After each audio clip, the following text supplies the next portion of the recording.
বাংলানির সঙ্গে রয়েছে আমি অমৃতা। রাজ্যে জোট সম্ভাবনা ক্রমেই ক্ষীণ হচ্ছে। মুর্শিদাবাদ বৈঠকে অধীরকে গুরুত্বে নারাজ মমতা।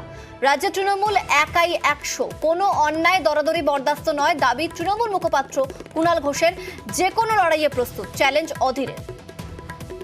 আমরা বলছি তৃণমূল একাই 100। ইন্ডিয়ার জোটের স্পিরিটের প্রতি সম্মান দিয়ে মমতা বন্দ্যোপাধ্যায়ের নেতৃত্বে তৃণমূল একটা আলোচনার দরজা খোলা রেখেছে। আর কোনো অন্যায় দরাদরি তৃণমূল এসব বরদাস্ত করবে না। তৃণমূল কংগ্রেস এবং তৃণমূল নেত্রী মন খোলা রেখে গোটা আলোচনাটা চালাচ্ছেন, কিন্তু তার একটা বাস্তব ভিত্তির উপর দাঁড়িয়ে, গ্রাউন্ড রিয়েলিটির উপর দাঁড়িয়ে।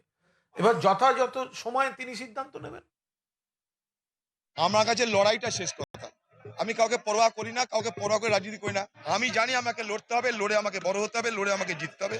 আমি লড়ে জিতেছি, তৃণমূলকে বিজেপিকে হারিয়ে লড়ে জিতেছি। সব কিছুতে প্রস্তুত, 100 বার লড়তে প্রস্তুত। কংগ্রেস সব কিছু পারে,